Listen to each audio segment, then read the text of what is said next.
This week's Parshas Masei. So it's the end of Parshas Masei, Perek Lamed Hey, chapter 35.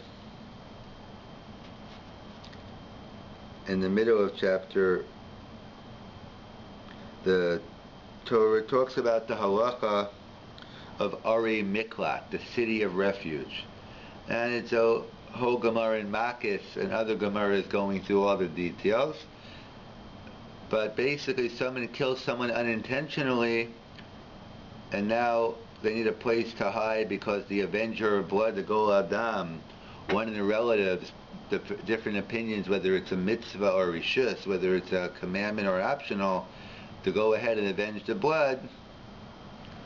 So they give him a place to hide, a place to live in the city of refuge. And one of the halachas is, the Torah says that one is not permitted, that the Gemara learns out from the Psukim on Perek Chavav, V'im yatsa yetzer rotzeach asher Nishma, and the Gemara in Makis has a drasha, though we see from here that the Gol Adam, the person who's in the city of refuge cannot leave the city. And the Mishnah in Makis and Daf Yud Aleph on Beis 11b talks about the halacha, someone kills unintentionally goes to Golas. And then it says you're not allowed to leave the Ari Miklat, even if you have special needs. And the Mishnah even says, Va'afilu Yisrael tzrichen lo, even if the Jewish people need you, even if you're indispensable, and the Jews need you, as we'll see, you're a general in the army and only you could do the job. Nevertheless, the Mishnah says, Va'afilu sar tzava Yisrael ki Yoav ben Surya eino yotze misham liolam. He's still not allowed to leave, even if Klal Yisrael needs you. Chenamar asher nashama shamti. The pasuk says asher nashama. So we learn out here will be your burial, here will be your death. So there's a special pasuk Zeres HaKasuv that tells me that a person cannot leave the Ari Miklat. So there's a famous kasha of many of the Achronim, the later commentators. It doesn't make any sense at first glance, because we know we have a principle, Pikuach Nefesh is Docha Kol HaTorah. We know to save someone's life, save the big three: not to worship idols, not to murder someone, not to commit adultery. You have to violate the commandments of the Torah in order to save a life. We drive to the hospital on Shabbos to save a life. So what do you mean? Klal Yisrael needs, and that's only one life. Here, Klal Yisrael needs you. So it's Pikuach Nefesh. So how come Yoav ben Surya cannot leave? So there's a famous Or Sameach, which we're going to focus on, the Meshech Chochmah, Perek Zayin, in Hilchos Rotzeach, Halacha Ches, I think in Perek Beis, Halacha Dalet as well. He wants to write the following principle, which will be the basis of our shir tonight. What happens? Why can't this person leave the city of refuge? Because once he leaves the city of refuge, the Gol Hadam is permitted to kill him. So basically, he's going to put his life in danger if he goes to try to save the Jewish people. And the Or Sameach writes, "Ein adam sarach hachnes es atzmo l'safik sakana k'dei lahatzel es chaveiro." And the Or Sameach says one is not obligated to put his life in danger to save someone else. V'imkein hachinami, so too he says, even to save Klal Yisrael, and even to save Klal Yisrael, one is not obligated to put his life in danger. So the Or Sameach says the reason why Yoav ben Surya or anyone in Ari Miklat can't leave is because it's halacha that ein adam machnas atzmo l'safik sakana. One cannot put themselves in a state of danger to save someone else. And he even seems to say, even if you could save the whole Jewish people, which is even a bigger chiddush. That's what we'll try to discuss a little bit. First, to give some general rules in general, what you're permitted to risk yourself, what type of risk you're allowed to take, and then perhaps we'll see a distinction between risking your life to save one person versus a rabbin, versus saving a community, versus saving Klal Yisrael. So let's go back to the famous Yerushalmi. The Kesef Mishnah brings down the Beis Yosef, that goes Maimonides. It's really unclear where the Yerushalmi is, but many think it's the Yerushalmi in Pereches of Trumas. What does Yerushalmi state? It says Rav Imi was taken captive, and he was in a state of danger. And there was a discussion between different gears of Rav Yonason, Rav Yochanan, and Rav Shimon ben Lakish, what to do. Rav Yonason said, let's bring out the tachrichim, let's bring out the shrouds. There's nothing we could do. It's too dangerous to go in. And Rav Shimon ben Lakish said, no, I'm going to go take out my machine gun, and either we're both going to be killed or we're both coming out. If you know Rav Lakish's history, he used to be a bank robber, and therefore he already had experience working with weapons. So either way, so we see from this Yerushalmi, according to Rav Lakish, that one is obligated to risk one's own life. That Rav Lakish was saying he was going to risk his own life to save someone else, to save Rav Imi. So number one, it's not such a compelling Yerushalmi for a couple of reasons. Number one is, who says we pass like Rish Lakish and not like Rav Yonason or Rav Yochanan? And secondly, the fact that Rish Lakish risked his life, maybe it was only Lufnim Mishurusadin at some point out. He was doing extra. It wasn't mandatory, but he wanted to do more than the law dictates, and he went ahead and wanted to risk his life. And not that you have to, like we find, and Rav Moshe writes in other cases, that you don't always have a mitzvah chiyuvis. There's certain mitzvahs that are mandatory, but if you do them, you get a mitzvah. Rav Moshe's famous example is living in Eretz Yisrael, which is also in this week's parsha. The Ramban writes there is an obligation, a chiyuv, to live in Eretz Yisrael. But Rav Moshe learns Bisman Hazeh that if you go to Eretz Yisrael, you get a mitzvah, but it's not mandatory. So similarly here, who says there's halacha that I have to risk my life to save someone else? Maybe he's just recommending, maybe he's doing Lufnim Mishuras Hadin. And also, thirdly, as the Sefer Hasidim points out, maybe a Talmud Chacham is different. Maybe a Talmud Chacham, a Torah scholar, has the status of a tzibor as a congregation, and maybe that's why. Normally you don't risk your life to save one person, but to risk your life to save a tzibor, to save a community, maybe you do.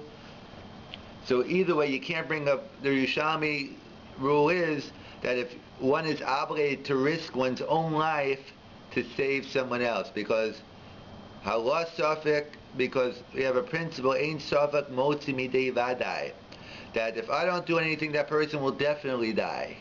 And if I go in trying to save him, I only might die. So therefore, a doubt beats out a definite, and therefore I'm obligated to go ahead and risk my life to save that person. So that's Yerushalmi. We pointed out some issues how it's not so compelling, but nevertheless that's a Yerushalmi. So do we pass like this Yerushalmi? Do we follow this opinion? So the Pischei Tshuva quotes from the Agudas Ezov that no, that Bavli is against it, but he doesn't tell us which Bavli. So before we get to the Bavli, so I want to point out that we don't paskin like it. How do we know? Because it's not brought down in Shulchan Aruch. The Rambam, the Rif, the Gedolei Rishonim don't bring it down, and it's not brought down in Shulchan Aruch. So therefore, we don't paskin that way. So that's a question whether that's so pashut, is that so simple? The fact that something's not brought in Shulchan Aruch, there could be other reasons why it's not brought down. The fact that it's not brought down, does that necessarily mean we don't paskin this way? In fact, because the Beis Yosef does bring it down, this halacha of the Yerushalmi, that you're obligated to give up your life to save someone else. The Shulchan Aruch doesn't bring it down. So in fact, if you look at the Hakdama to the Beis Yosef, he writes himself in his Hakdama to the, when he discusses why he wrote the Machaber, why he wrote the, basically the Beis Yosef is Rabbi Yosef Cairo. That's where he goes into the whole discussion, all detail, the whole sugya. And the Shulchan Aruch is also Rabbi Yosef Cairo. It's a concise version of the Beis Yosef. So the base, so Rav Cairo writes, Rav Yosef Cairo writes that, number one, why did I write this Shulchan Aruch?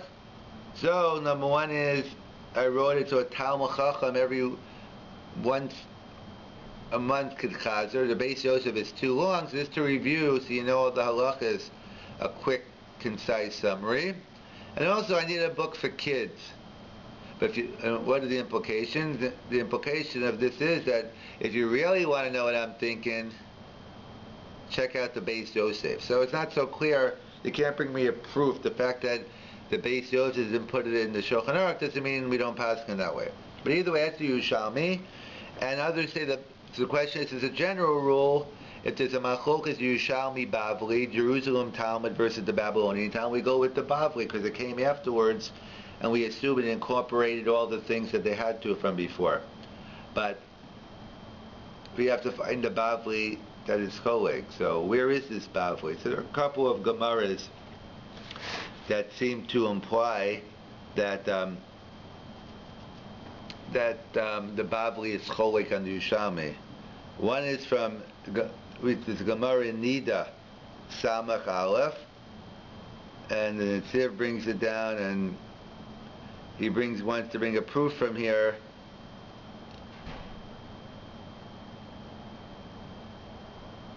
Because what happened was that there's a Gemara in Nida, the Samach Aleph, where there's B'nai Galila, this call went out that these people, the government was looking for them to kill them. And they're looking for a place to hide. So they went to Rav Tarfon and said, you have to hide me. So again, different ways to interpret the Gemara, but the simple reading is, Rabbi Tarfon said, what do you want me to do? In other words, if I take you, then they're going to kill me and my family if I'm caught. And if I don't take you, you're going to be killed. So basically, some more in the Gemara is Rav Tarfon didn't take him. So Rav Tarfon saying, why didn't Rav Tarfon take him in? Because we see from this Gemara, one is not obligated to risk his own life to save someone else. Or one could argue it's not a proof. Maybe there is, but maybe he felt they were murderers. Maybe he believed the Kohen and knew they were murderers. Maybe he felt they were worthy of death. And also, as the others point out, Amudei Or, that maybe in this case, when does Yerushalmi say you're obligated to do it? That's when you know you could definitely save the person, or that person, the only way that person could get out is with my help. But here, who says they couldn't find the factor of Tarfon didn't hide them doesn't mean they couldn't hide on their own. So therefore, some bring this Gemara Nida as a raya against the Yerushalmi, but it's not so simple. Another Gemara they bring down is the Gemara in Sanhedrin. The Gemara quotes two psukim. How do we know we have to save someone's life? Lo samud adam re'echa. Don't stand by idly while your friend's there. Don't stand while your friend's being killed. You have to go and help. And then there's another pasuk of Hashivo Selo, the mitzvah that if you have to return a lost object, certainly you have to return someone's life. So the Gemara in the Sanhedrin discusses why do we need two psukim. That one is that comes out that you have to pay someone, that if you're a lifeguard, you know how to swim, but let's say you don't know how to swim, you have to pay someone else to save someone else. So the Gemara has a discussion, but what the Achronim point out is the Gemara could have gave a very simple answer. What do I need another pasuk for? To tell me that I know one pasuk that if it's safe for me to, it's no risk to me to save someone's life, I have to do it. But how do I know? that I have to risk my own life to save someone else. And the fact the Gemara did not suggest that, so I want to say we see from here that's why, because the Bali doesn't think that. The Bali says one does not have to risk one's life to save someone else, and therefore that's why it's not brought down. So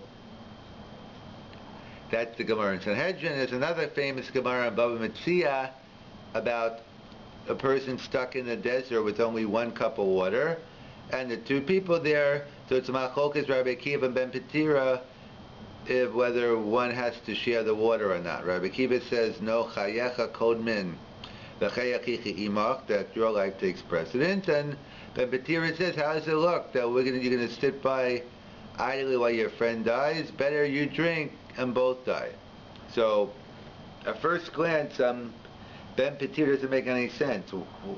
Everyone agrees one death is better than two. Like, why would he say share the water and both die? That doesn't make any sense. So, and in fact, when Rabbi Akiva argues, he's not arguing lots, he seems to agree with Svara.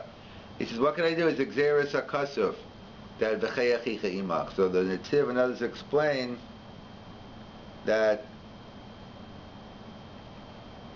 no, the case is that you don't know for sure. Right now I have enough water for 3 days, and I'm 3 days away from civilization. But maybe next minute, the next hour, tomorrow I'll find more food, more water. So basically it's a case of not suicide, but basically putting myself in doubtful danger because I'm giving away some of my food. If I don't give this person the food now, he's definitely going to die. So the question is, because I put myself in doubtful danger to save this person. That seems to be the Machlokes Rabbi Akiva Ben Petira, and logically it makes sense to share the food. And Rabbi Akiva agrees, except Xeris HaKasuf, what can I do? The Torah tells me, Chayachicha imach, my life comes first. So again, so we see from this Gemara that one does not have an obligation to risk one's life to save someone else. So that's the way we paskin. It's the Machlokes Bavli Yerushalmi. We go with the Bavli. We assume the Bavli does not hold like the Yerushalmi, and one is not obligated to give up one's life. One is not obligated to risk one's life to save someone else. And that's a discussion. There's a Radbaz about how much risk someone is there's a fine line between doing a good thing and being a chassid shota, a pious fool, in terms of how much risk you have to take. So even though one's not obligated, perhaps you have the option, a rishus. And then the question is, when is it a good thing to do, and when is it a foolish thing to do? So that's a Machlokes Yerushalmi and Bavli. So it comes along the Meshach Chochma and says the Yerushalmi is against the pasuk in Chumash, or it's against the Mishnah, as we started this year, because the Mishnah says the person doesn't have to leave the Arei Miklat even to save the whole Klal Yisrael, because according to the Or Sameach, one is not obligated to risk one's life to save someone else. And that's the whole Klal Yisrael. Certainly not one person. And so the Meshach Chochma says it's against the pasuk in Parashas Shmos. But Moshe Rabbeinu was going to go back with the Tzna, and God said, your mission is to bring the Jewish people out of Mitzrayim. And he says, Meiso kol ha'anoshim hamavakshim es nafshecha. Those people wanted you dead are no longer alive, even though Chazal points out they were alive, but maybe that tzaras, that leprosy, choshev kameis. But it's safe to go back. So what does the Meshach Chochma say, and what are the implications? That if the people were still alive, Moshe Rabbeinu would not be obligated to go back into Mitzrayim to save Klal Yisrael. So we see from the pasuk in Chumash that certainly not. You don't even have to risk your own life to save one person, but according to the Meshach Chochma, you don't have to risk your life to save the whole Klal Yisrael. So is that true? It is true we don't pass in like Yerushalmi about saving one other person, but is that true to save the whole Klal Yisrael? So Meshach Chochma seems to be a minority view. What do you do with the pasuk in Chumash? If you look at the pasuk carefully, as the Maral Diskin does, no, the plan was made up all before, and he told Yisrael he has permission. He already was going back, and then afterwards, God said, "You know what? Those people are dead." But that wasn't part of the calculation. So anything, the pasuk proves that one is obligated to risk one's life to save Klal Yisrael. And then we know Esther Hamalka, she went ahead and saved Klal Yisrael. She put herself in danger. So what is so how do we explain the Mishnah?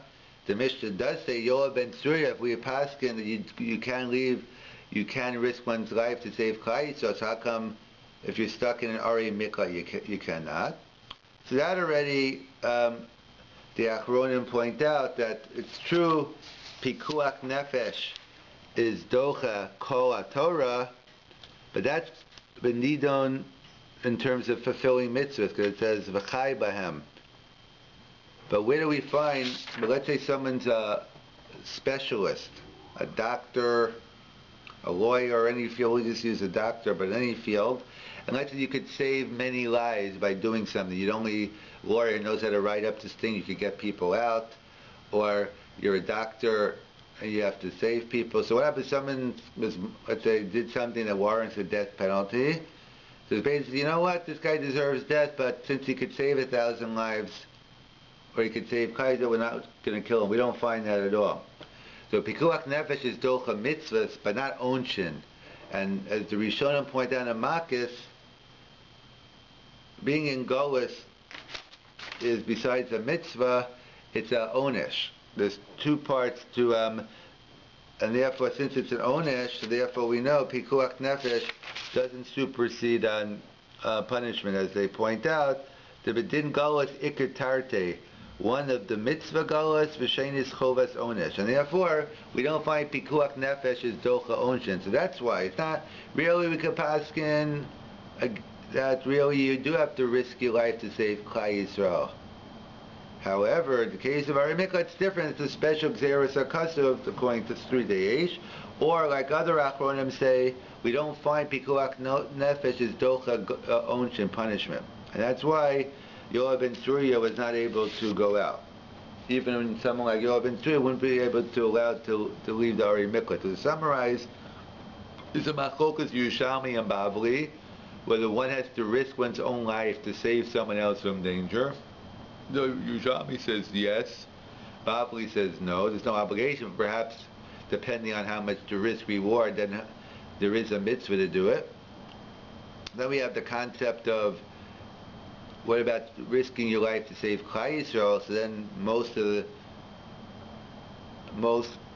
everyone except the Or Sameach seem to say it's at least an obligation, if not very praiseworthy to do.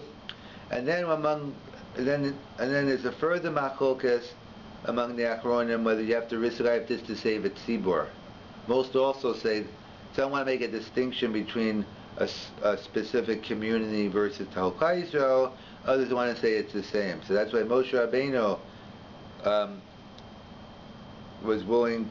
We see Moshe Rabbeinu risking his life to come back and save Klai Yisrael, Esther, etc.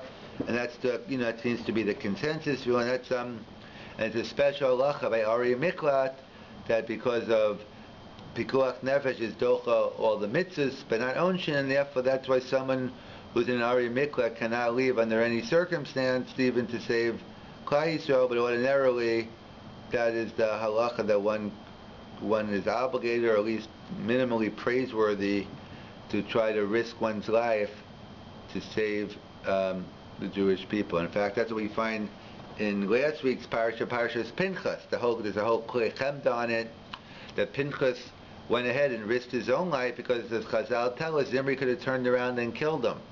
So he risked his life because Klai Yisrael was in danger because of the Magefa. 24,000 were already killed, and Pinchas came along and saved Klai Yisrael. We find another example where a tzaddik risked his own life to save Klai Yisrael.